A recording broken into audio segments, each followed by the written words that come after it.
Hello, everyone. This is Eric Pennington, and welcome to the Spirit of EQ podcast. We're glad that you've tuned in. A few things we wanted to tell you at the beginning of the show, and that's this podcast was created to be a tool to help you, primarily to discover and grow your EQ. Science and our own lived experiences confirm that the better we are at managing our emotions, the better we're going to be at making decisions, which leads to a better life. And that's something we all want. We're glad that you've taken out the time today to listen and hope that something that you hear will lead to a breakthrough. Hey, one last thing. We'd really appreciate a review on whichever platform you use to listen. And if you want to, leave some comments about what you heard today, as well as follow and subscribe. That way you won't miss a single episode as we continue this journey. And with that, the show begins. Welcome, everyone. I'm Eric Pennington, and welcome to the Spirit of EQ podcast.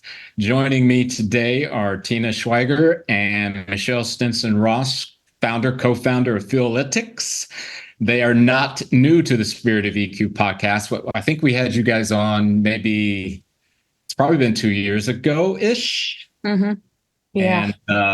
And it's like so much of life and so much of this work, you're on my mind, and I got to get with you to get you back on. And we finally pulled it off. So I'm super excited to have you guys here. Welcome. Thanks. We're excited to be here. So let's start with a bit of an update, because our audience may or may not remember. It used to be your company was Mindful Appy. Did I get that right? Mm-hmm. And then you guys did a pivot with the name and the branding type thing. So would you guys want to maybe touch on that a little bit? Maybe what that sort of was the catalyst for that happening and why and all that good stuff? Do you want to take that one, or I should take that one? Go for it, Tina. Okay. Mindful Appy is, I think every company that starts with a name, you eventually renames it at some point, and we're no different. Right. Mindful Appy, our starter name was really about mindfulness and combining that with technology. Ultimately, we don't have what would be traditionally considered an app. Our app is software, so it could be confusing for some. And we didn't really feel like it captured what it is we were really the core of our business, which is taking emotions and turning them into data. So that allowed us to pivot to something called Feelalytics. And so putting those two things together kept us in a really neat brand area, but allows us the flexibility for the myriad of use cases that we continue to develop. Mm-hmm. Wow. And we were speaking before off air that I really love the name. For me, it just resonates, right? Thank you. And I also like how you guys are doing what I think is ultra cool in the emotions space, because emotions are data, mm-hmm. and you're like sort of extracting it in a sort of a technological way. How's been the reception beyond sort of those that know you and all that, whether it be investors or just clients or whatever the case may be? The client adoption has been really exceptional. We have been really, really pleased with how quickly people get it, especially in situations where one of us might be speaking at a public event. Tina and I have both done several over the years. Right. The easy understanding of, oh, wait a second, you can give us emotional data at scale for like business use. Okay, tell me more. As a majority women-owned company, the investor side of it is a little bit trickier. Also, let's just be honest, when it comes to people willing to put money into something, they're not likely to put it into something that they don't understand. And as soon as we start talking about emotions and data, most investors go, what? Yeah. So it's a bit of a double-edged sword. People that actually have to use the data and know they need the data, absolutely love it. Somebody that's just putting money in and kind of gambling on us a little bit, they're not quite there with it yet. And I want to add on, just on the academic side, we have networked and met and made connections with professors and academics. And on that side, there's a lot of interest and a lot of enthusiasm. A lot of academics do see it as a next frontier in data analytics that's not currently being really looked at that much. But a lot of academics also see the potential. Do you guys find that curious, that since emotions drive so much of behavior, it's the thing that has pretty much been ignored? Exactly. Yeah. Well, culturally, we're taught to ignore it when you think about it. Because of the way we collect data by not using words, but by using emoji, we often wind up in discussions about emotional literacy, those sorts of things. And it's been really apparent to us through those discussions that, especially in the US, I'm not going to talk about other cultures that I'm not a part of, but at least in the American culture, we're not taught a lexicon as we're growing up. We are, as children, usually told not to act out. So when you think about, the negative emotions and the childlike expression of those and how awkward they make things in public situations, it's like, parenting wise, we immediately crack down on it. We as children had it immediately cracked down. I mean, Tina has a whole story about how she was constantly told not to be so emotional, and it makes it difficult. All of the signals around you tell you that those emotions aren't important. Don't pay attention to them, blah, blah, blah, blah. It's just noise. And so it's not really surprising that despite the fact that in our brains and in our bodies, we use emotions as signals to make decisions and whatever, when it comes to the outside world and the perception of it, of course, you zoom out just a little bit and it makes total sense why it's so hard to get people to embrace that, because we're not taught to embrace it. Yeah, not to mention the fact that our brains will normalize just about anything. And I always forget her name. I want to say it's Lisa Feldman. I can't remember. It's Feldman and then her married name. She's brilliant. I saw her on an Andrew Huberman podcast, and her focus is on emotions. And she used this term that in many ways our brain operates on an ideal of best guesses.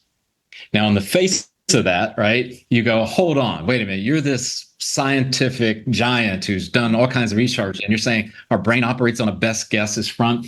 And as I'm listening more, and I go, that's exactly what it is. This is because of where we grew up, who our parents were, what our environment was. Our brain is just operating on here's what we should do, and given the circumstances, the beliefs, all the rest.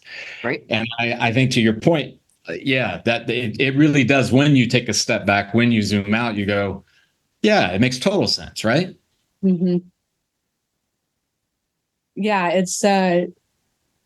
it's interesting how much it drives our decisions, every decision.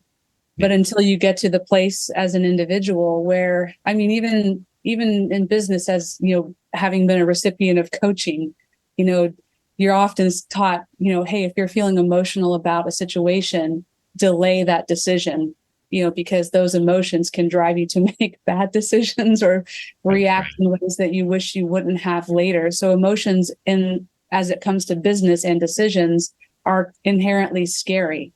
Yeah. So that is also a compounding factor. Yeah, no doubt. And it's not that that's bad advice too. I mean, we could dig into that for just a second. It's not bad advice to say, let's not make this decision yet. The piece of advice that we're missing there is that if you're feeling emotional about a decision, sit with those emotions and process them. Why am I feeling this way? Because that's a signal about what how I should be making this decision. And that's the missing piece, right? We're told, not to be emotional about it. No, actually, we just need to process the emotion and understand what that signal's about. And, that's a great point because it makes me think about sort of the analogy of don't go out in the rain. It's going to stop in the next 20 minutes. But there's no why behind it. There's no, well, what should I do while I'm waiting? And I think of what you just said is that what should you do when you are waiting, when you're pausing and sitting with it? That's awesome. All right. So, anything related to, you're in the new era, the new branding, if you will. What are you working on right now with the company by way of update for our audience? Please, Dina, go for it. Well, we talked about this yesterday, and I do want to announce we did validate our use of emoji. We have a research partner in England, Dr. Linda Kay of Edge Hill University, who studies cyber psychology and emoji. And she partnered with us on a study that took the positive and negative affect scale that we licensed from the authors of the scale and from the American Psychological Association. And we asked people how they felt in the moment on that scale. And then we asked them how they felt in regards to the emoji scale. And not only did we find some really impressive correlations that indicate that it's pretty valid, but it was also published in a peer-reviewed journal about humans in computer behavior, or it's I should have the name right exactly, but humans in computer behavior. So that was a really big development because we were really operating on research and hypothesis and our own testing, but to really gather 700 or 800 data points and have those data points all point in that direction, that the use of emoji is a valid way to capture an emotional reaction. And interestingly, it's not a good way to capture a linguistic definition of an emotion. So if you have an emoji symbol and an emotion term, they generally agree, but they don't really always agree on what this emoji means linguistically. But if you're just asking people to react as if it was a feeling, that's when the correlations start going up. It indicates that you're able to use those images, bypass a little bit of that thinking brain and tap into the limbic brain where the emotions are processing and happening. So that was a real exciting development just this past fall. Oh my gosh, that's applause, no, without ending. Because, when you guys mentioned to me when we were on the last time, which again, I think was about 2 years ago, I remember going, that's spot on. Because I got to thinking about how I use emojis and my text messages and sending an email or whatever. And obviously, for me, it was a scratching of the surface, but it really got me thinking about how much I was using these emojis to express, at least in that moment, right? What I'm feeling about X, Y, and Z. And to have you say that you've come to this milestone, I think that's just tremendous. So applause and congratulations. Thank you. And Michelle, you want to talk a little bit about our new tool that's an interesting way to collect data? Right. So pivoting off of that data and going, okay, yes, our concept was proved. We are very pleased with that. Yeah. We got to thinking about, okay, where in the marketplace would this type of data be easy to understand, easy to adopt, and highly valuable? And as soon as we started asking those types of questions, we're like, oh gosh, video content. It's expensive to produce. It's expensive to place. We usually have a high level of expectation of the marketing value or the sales value that type of content is going to give back to us.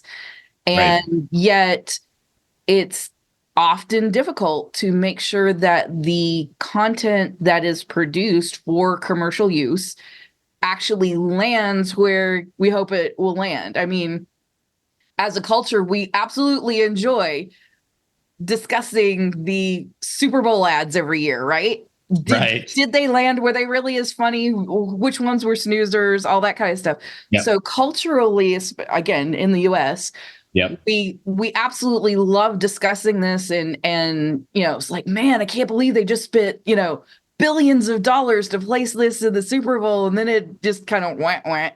Right. And frankly, for most businesses, the ability to get data, particularly consumer data on, especially something that's just a 30-second commercial that maybe you're going to run it online, maybe you're going to run it broadcast, whatever the case may be, it's just too expensive to go to Nielsen and do dial testing or something like that. Focus groups are really small. So while you can get a depth of understanding, it's kind of hard to extrapolate that out to a much larger population. And even focus groups are extremely expensive. Right. But we're looking at our tech going, wait a second, we can already collect emotional responses at scale. What if we applied our emoji keyboard to a web page with a video embed and collected data for the video that way? So it harkens back a little bit to the original social videos. If you think back to when Facebook first started doing social video, and when Periscope launched, which was eventually bought out by Twitter. If you remember, we mashed a small subset of things to just like indicate that I'm enjoying this, I support this, I whatever.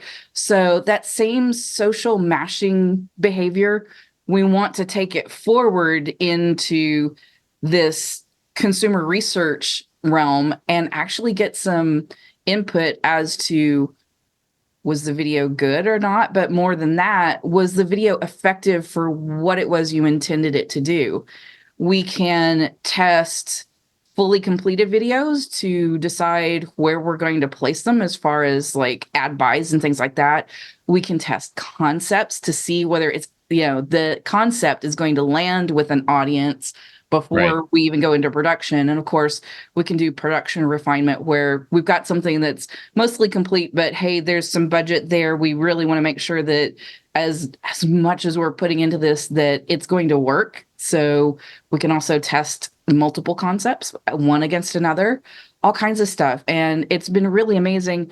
We actually had a client that used it for internal training videos. So think HR and like spotting those difficult situations that we often find ourselves in at work, and can you spot it?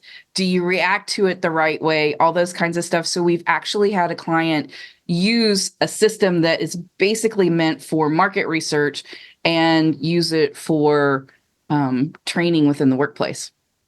Wow. That's a lot, but that's it's a lot. But that's awesome, because you got me thinking. And hopefully I'm not going to throw this brand under the bus, but it absolutely drives me crazy. So I tend to catch radio via Apple Music, and most of the shows are iHeart owned, right? Or that kind of thing. I swear every time that I click on any type of radio program, there's an ad for Conair hairdryers. Now, I don't expect that Conair knows that Eric Pennington does not have enough hair and probably is not using a hairdryer for styling purposes. However, do you know that, and I'm getting to a point now where I recognize the pattern. It typically will last for about 3 weeks to a month of every time I start the program, that commercial comes on. Maybe there's some idea that, hey, the more that I'm going to get more familiar with the brand, and it, on and on and on.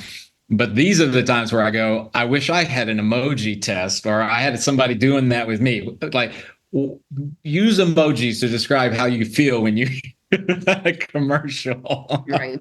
That is a huge thing that's missing. We're missing in video analytics. We're missing the why. I mean, any video analytics platform can tell you, well, most of your audience drops off at 30 seconds, but none of them can tell you why. If you Yes. Right. Here's the deal, right? And I don't want to go too far down the rabbit hole here, but my wife does have hair that is, a hair dryer is appropriate, and she could be in the market for it.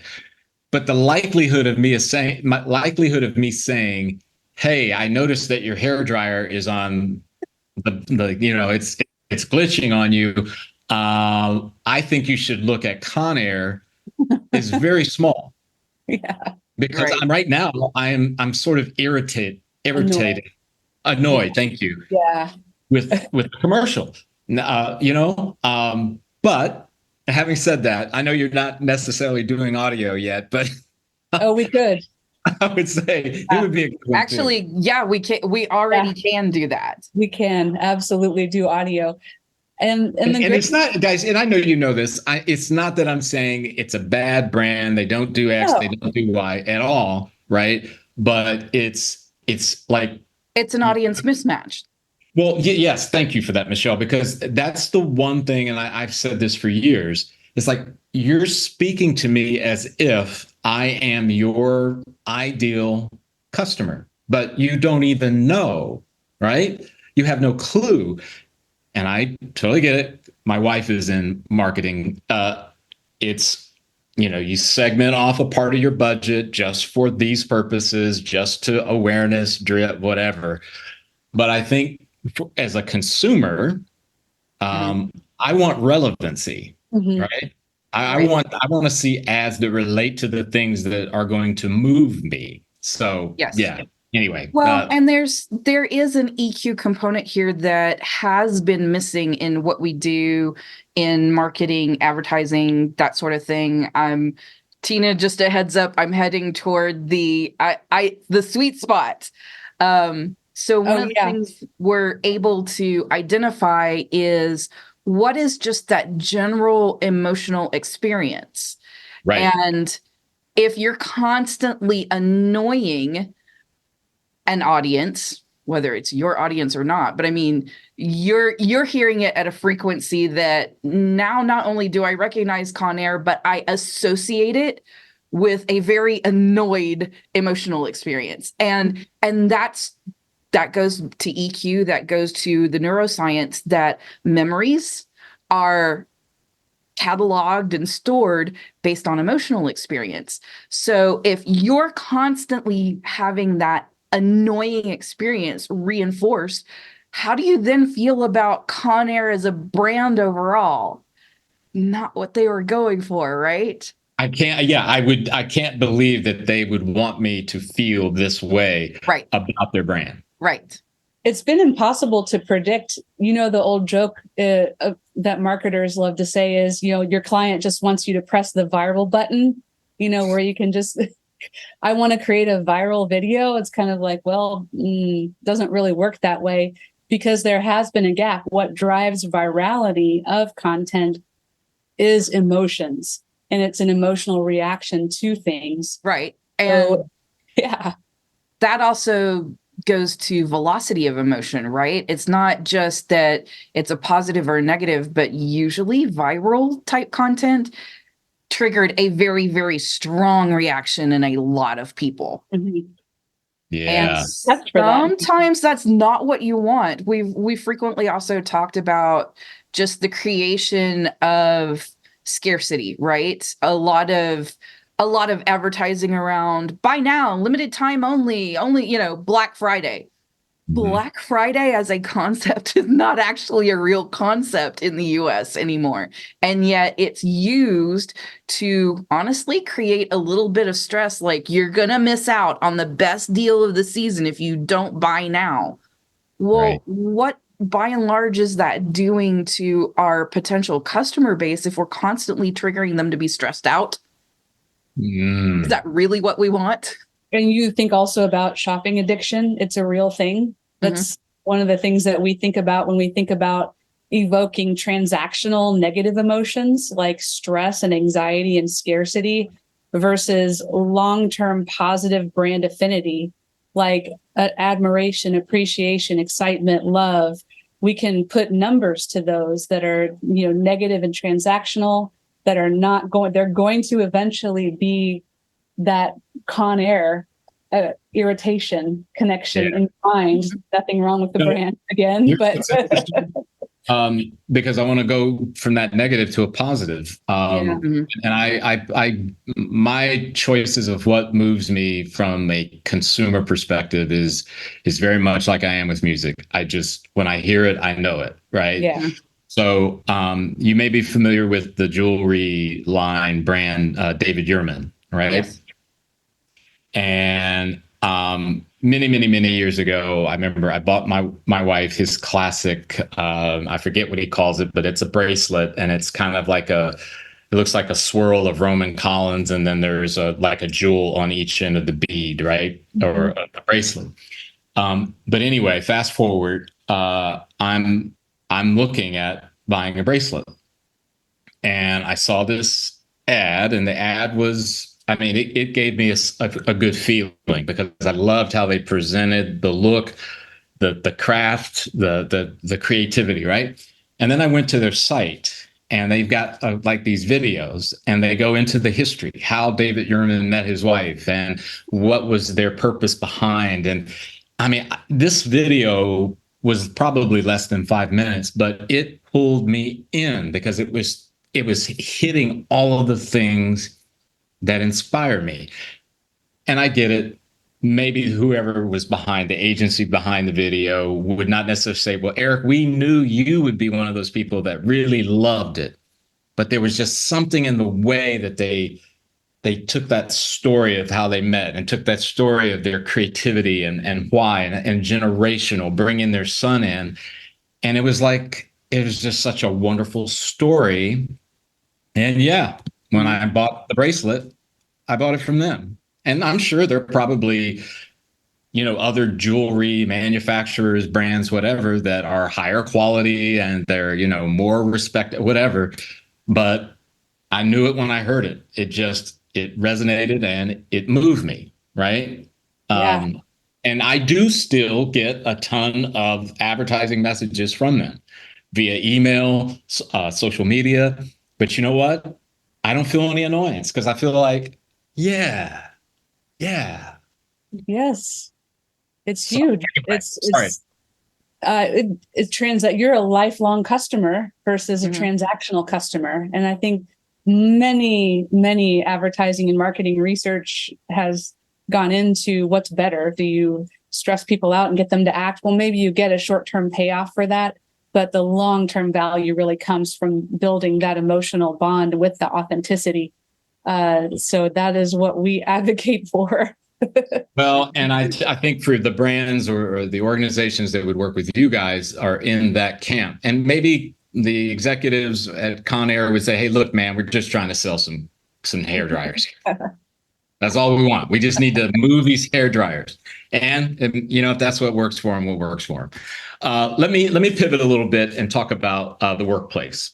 And I know that and 2 years ago, as we spoke, the dynamics of things just kind of coming out of the COVID deal.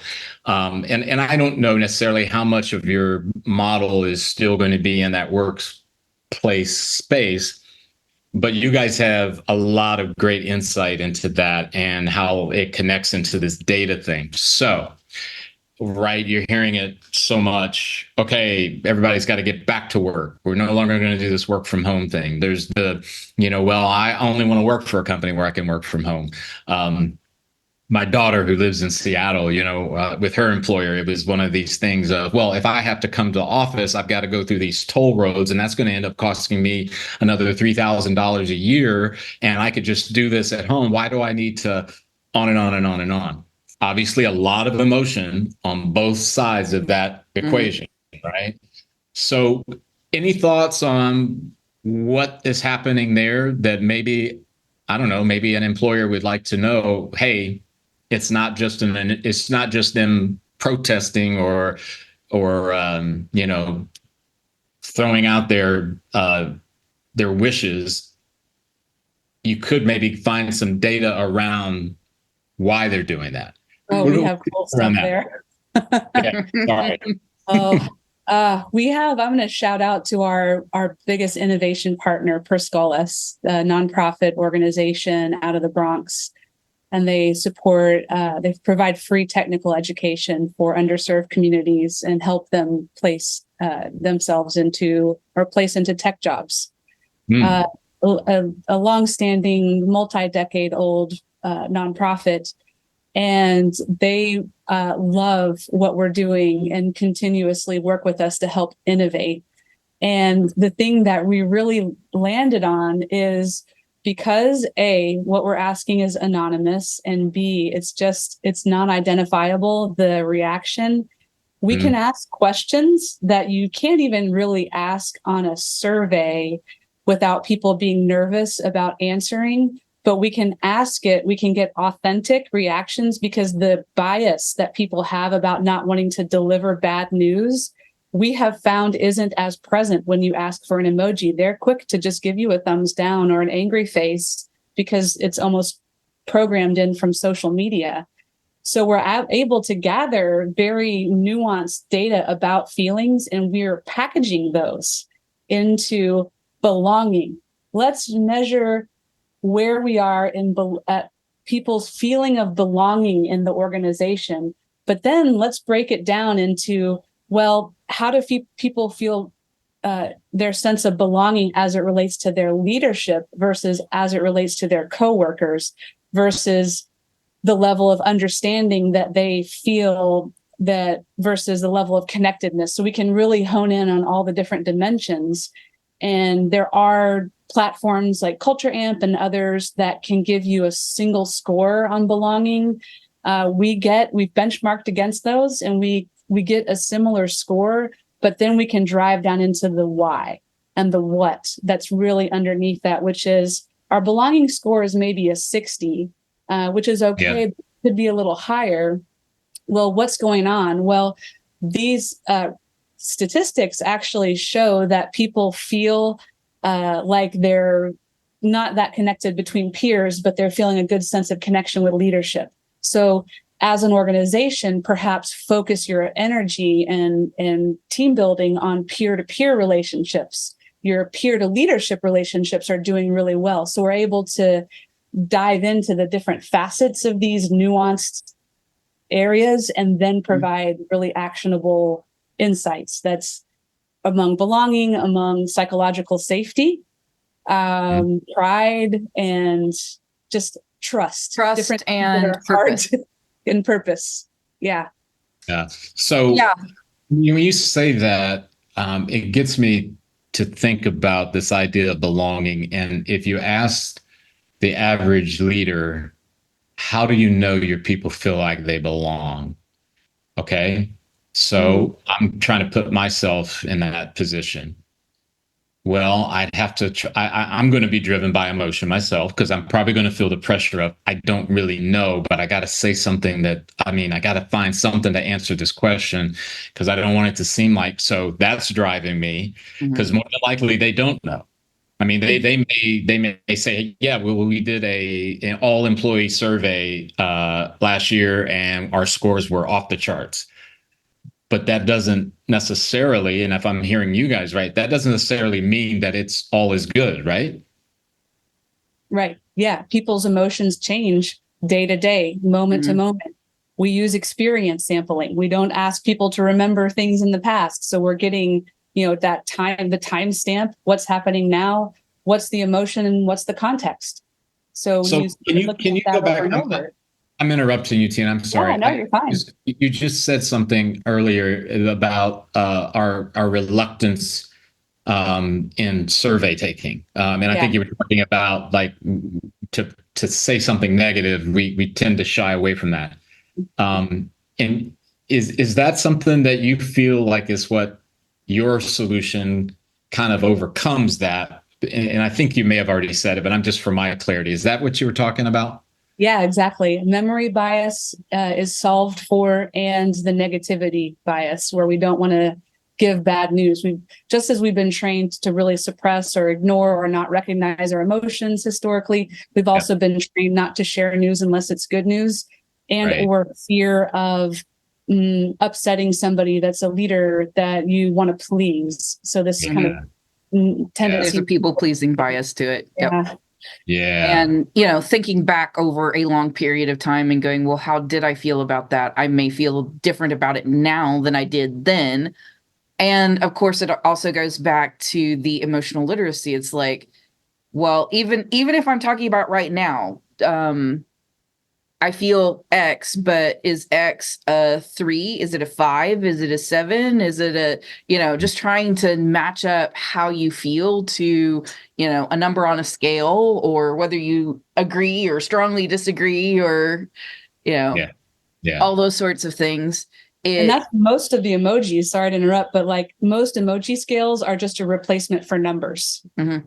You have the negative, super negative, the medium negative, the neutral, but ours is just love, gratitude. It's the normal emojis that you use in social media or in text messages as part of our vocabulary. Mm-hmm. This also makes me think about another thing that Dr. Feldman. I'm just so terrible not remembering her name. But anyway, well, for our audience, we'll have it in the show notes and the episode from Andrew Huberman. She mentioned another thing about they were discussing the limitations of our language and being able to be literate, and it was so fascinating. I guess, how does she describe it? In Japan, they have words to describe what happens when you get a bad haircut. Yeah. She went into that. She also went into, in German, there is a word for when you see someone and you just want to punch them in the nose. And as much as it made me chuckle too, right? But it did get me thinking, if you don't really have a way to associate it from a language perspective, it can be difficult, right? Mm-hmm. But I'm going to say my own lived experience with emojis, typically I can find it. I can scroll through, look at that. Oh, that's how I'm feeling, Yeah, you don't have to put the words to it. Yeah. Yeah. Boy, that's powerful. So from that perspective, and again, you said it in the beginning, when we look at our cultural norm of pushing back on emotions, ignoring them, running away from them, whatever, how are these organizations sort of in the for-profit world receiving what you just described for the nonprofit?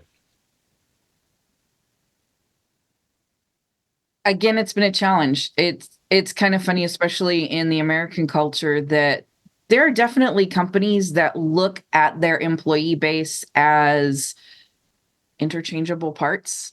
The concept of making your employees feel like they belong isn't even, a thing. It's like, yeah, if I need to let a percentage of my workforce go so that, my spreadsheet balances out, then I'm going to do it. So there's this concept, there's a disconnect between the humanity of our workforce and the financial responsibilities of our workforce. Oh, Michelle. Yeah. Yeah, I went there. I totally went there. Yeah. Well, if I may, you just really struck a chord about what I think is happening in many of our business schools as it relates to the MBA community, for example. What are they being taught? Mm-hmm. And my gut tells me, and this is not scientific by any stretch, I don't believe they're spending a ton of time on the humanity of the whole deal. I think the majority of the time is probably spent on profitability, expense ratios, Right. head count, Right. those kind of things. And I think once if you could imagine that 26, 28-year-old then goes out, and maybe by the time they're 32-ish, right, they're in a leadership and then on, and all they've been told is everything is about earnings per share, shareholder value. And somebody comes along and says, but what about the human factor? You'll probably see the head cock, right? Like our dogs, and I may be overstating it. And for those in our audience who have come out of the MBA world and all the rest, and if you've got something that says, oh, no, I just don't see it. But What do you guys think in that Well, regard? I so One, many thoughts, so many thoughts. So first of all, why in the world do we call it soft skills? There's an indicator right there that all of these emotional intelligence skills, that human factor, are deemed as soft and somehow less valuable skills than other skills in the workplace. So that's a factor. Yeah. Also, when you think about belonging, belonging comes from the experience of the day to day in the workplace. And there is a direct correlation between belonging or the lack thereof and turnover. It's like if you're, if you're trying to avoid the expense of high turnover rates and therefore high hiring rates, if that's, really your pain point in your business, then yes, you need to be paying attention to how much belonging your employees experience in the workplace, because that could be a thing that could lower your turnover rates and take care of some expense. But at the same time, it's like I have literally heard from people saying, yeah, but I don't want them to feel like they belong too much, or I can't get rid of them when I need to. So that's But you also know what? an issue. That you say that, Michelle, in that example, and there's that part of me that says, most people that are adults understand that they're not signing a lifetime contract with no chance of ever being let go. And I think as leaders, they just want you to be straight with them. Yeah. I mean, yeah, I want you to stay in my company. I want you to be here. I want you to feel like you belong. And yes, you understand this is a business. And as a business, we do need to make money. We need to be profitable. And if we're not, yeah, we may have to make tough decisions that include, I have too much respect for human beings that an adult would be able to go, oh, that makes sense. I understand that, you know? But we don't go to that part. It's like, we talk about, well, I could never, and we can't, because see, if we do that, then they'll think that, well, no, that's a cop out, because that's you not giving your people enough credit as adults. And are there a percentage of people out there who maybe did think that it was a family thing and it was always going to be this way and never ever change? Yes, I'm sure there are. But I think the majority of people would understand. Well, I'm also a proponent that sense of belonging, that sense of connection, like we're in it together to accomplish something, also impacts productivity. So, And customers. Yep. Like this is the data that I have dreams of having enough to collect and look at someday. Is let's look at the feelings of the employees and then connect that to the feelings of the customers, because we know connection there, right? Yeah. We know that a sales, you get on the phone with customer support with whatever, ticket, AT&T, whatever, and that person doesn't feel belonging, or that person just had a bad review, or that person had a bad interaction at work. You think that it's going to go really well with that customer. So there's where the emotions can follow the money.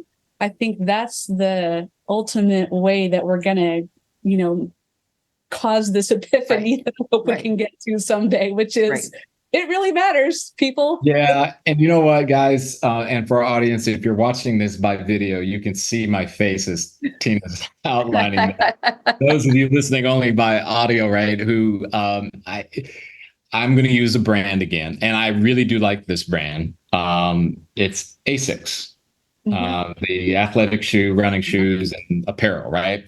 So I had bought some running shorts like back in September, and I just noticed about a week ago that their logo was peeling off of the garment, right? So it's like, I'm frustrated. I just, I'm thinking, okay, maybe I should just go in the store. Maybe they'll just do a return, but I'm past the return time frame. So I might as well go ahead and see if I can take advantage of the warranty that it shouldn't happen, blah, blah, blah. And the response I got was very much a stock. If this, then that, then you must, and here's this, it takes approximately this. And then once that happens, then we give you this. And if we decide, and then. Could that very well be true, that that's the process and it's the best process out there? Maybe so. But you know what I felt immediately? no empathy. None. Mm-hmm. Zero. No, wow, we're sorry that happened. Now, what you need to do, file a claim, is this. Then I'm kind of like, wait a minute, you heard me. You Yes. understand that it's frustrating to me, but it just went right by.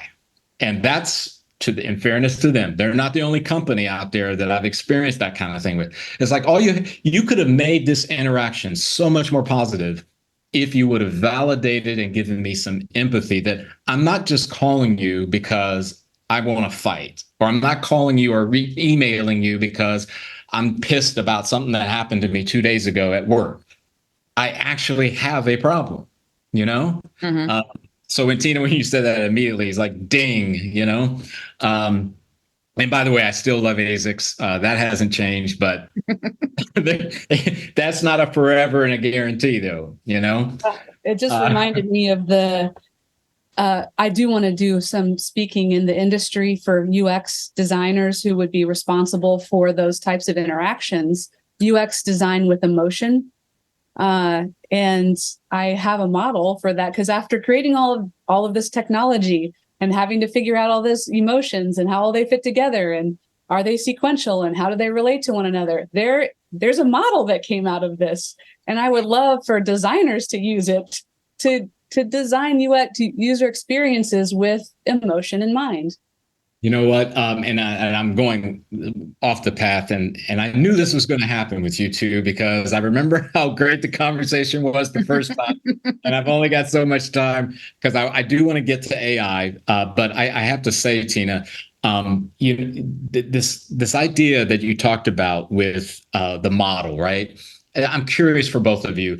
Did you find, and I'm going to use the analogy of a tree, it's in my head right now, right? So when you planted this tree, which created these branches, right, going in different directions in different ways, what have you, is that kind of the idea of the model? Whereas I know we have a tree, now we have branches that can go in different directions and touch in different ways. I see that in my head. Is that kind of what this model has done? Kind of. The model I'm speaking to is another product that we are launching to the consumer market. Is leverages that model to help you identify how you feel in the moment out of 152 different emotions, and using AI to help generate those images. And then it takes you through a sequence of micro mindfulness activities that lead you to emotional resilience, and then from positive emotion states to thriving. So it's just a large scale affinity clustering of emotions and dropping them into natural buckets and sequences type model. And that at its core does have a lot of branches and different applications that I can't wait to see explored. Are you surprised, guys, by what you've blossomed into? I'm again going back to the tree and the plant idea. I'm personally not, because we've been told to rein it in so many times. Oh, that's great. Yeah, all these ideas are great, but it's difficult to make it work in the marketplace. That I get the finger wag. Yeah. Well, I think you guys, well, you already know how I feel about you. So, and I'm confident that this is producing and will produce. Okay, because of limited time, I want to touch a little bit on AI. And if we can't get this one all nailed down in this conversation, I'd love to have you back. Obviously, you know, it's the flavor of 2023, right? And it seems everybody is flocking to it. We've had some episodes on the podcast where we've talked about it a bit. We've not talked to anybody in the technology space or those that have somewhat of a touch to that, be it historically or current. When you think about the following quote, and I may not get it exactly right, Larry Summers, who is probably most known for being, I think he was the Treasury Secretary for, it might have been Obama, it might have been Clinton, I can't remember. And president of Harvard at one time, and he is now on the board of OpenAI. We'll save the OpenAI drama piece, but he's brought on as a new director. And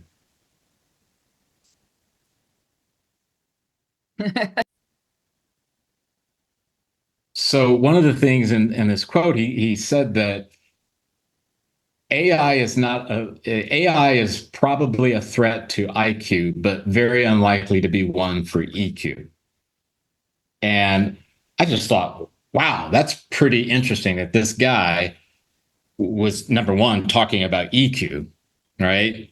But how he phrased that idea. When you think about AI, whether it's implications for the good, the bad, and in between, how do you think it does it play well with EQ? I think about it in a couple of different buckets. That's some systems brain. There's the individual's relationship with AI. There's the organization's relationship with AI. And then there's the change management piece. The change is inevitable. Yeah. As an individual who uses AI on the daily, I have positive feelings to AI because I feel like it's the least complaining, hardest worker I have to get what I need done quickly.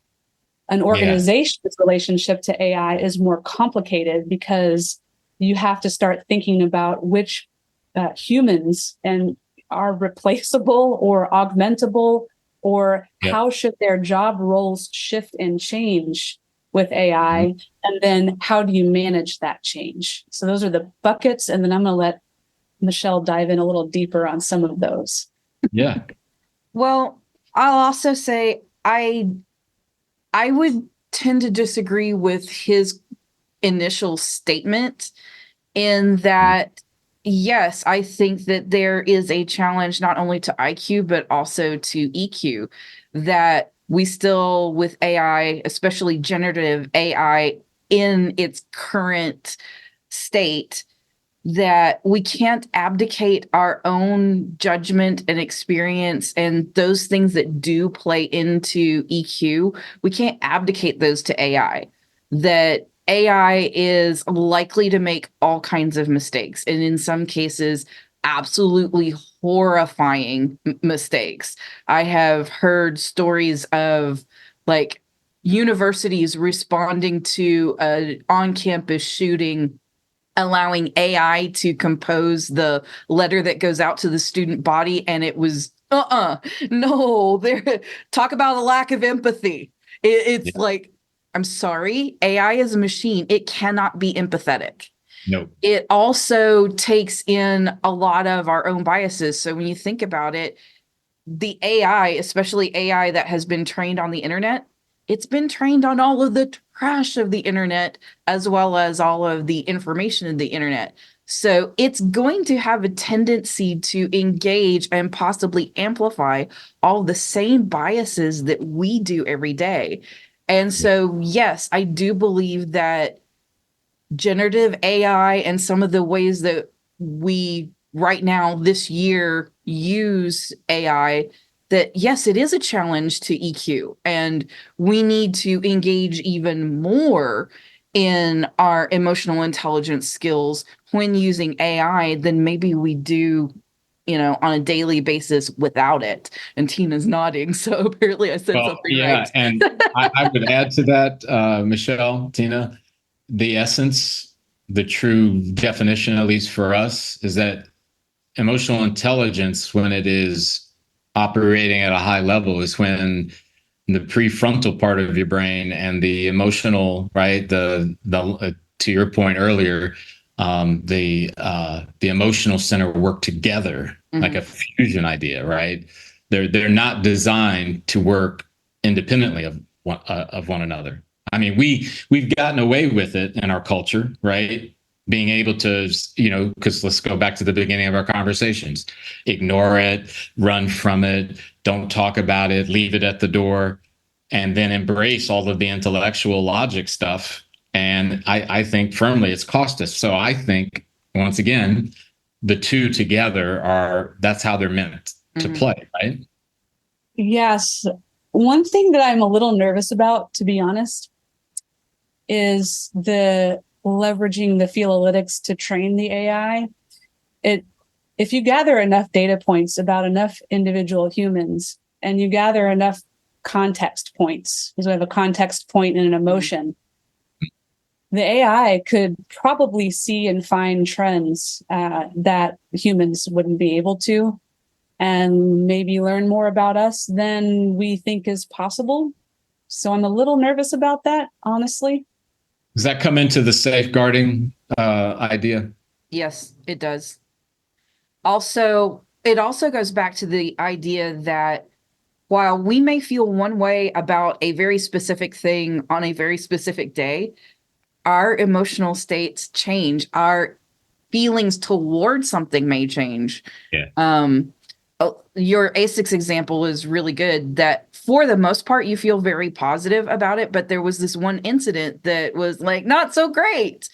And if we're training, God, I even hate saying it.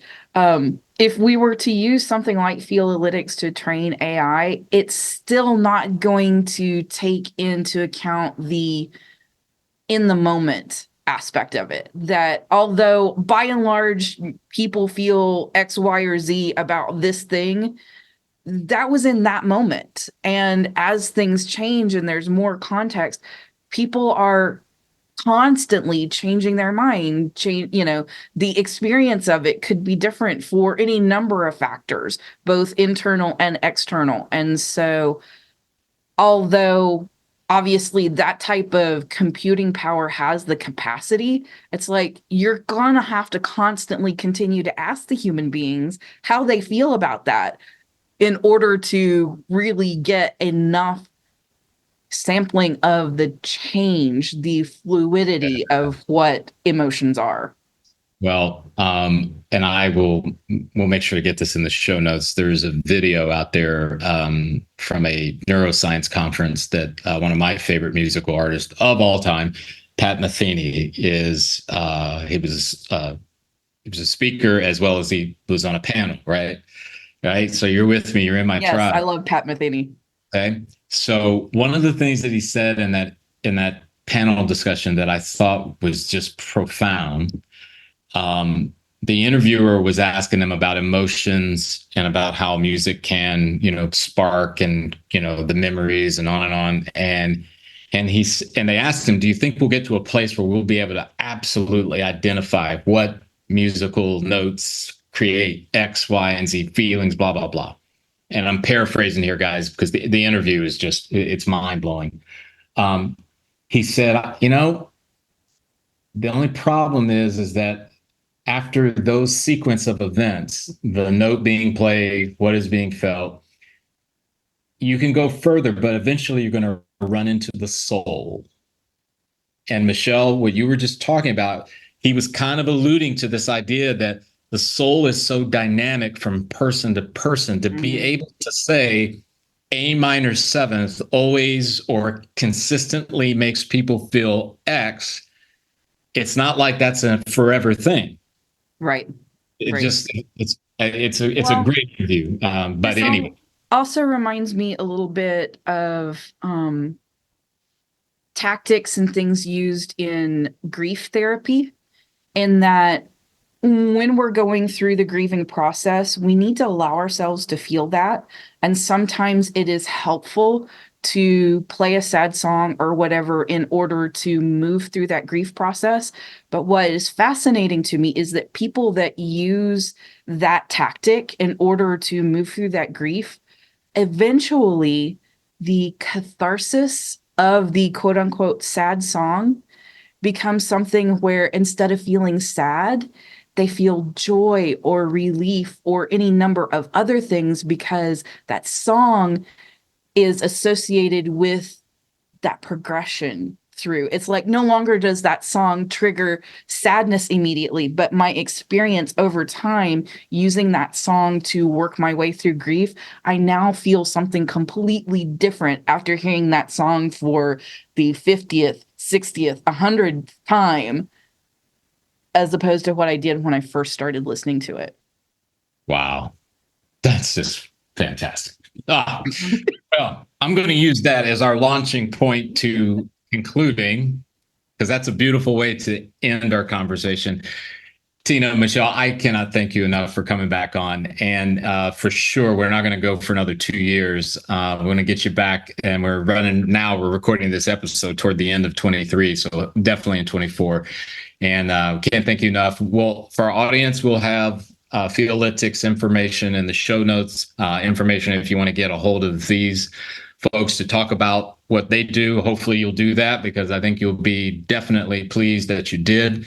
And man, I can't thank you enough. I've enjoyed this time with you both. Thank you, Eric. For our audience, we look forward to the next time that we're together. Take care.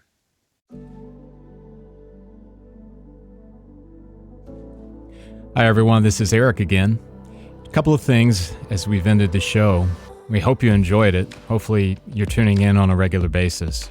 We'd love it if you would give us a great review on whatever platform you're listening to the podcast.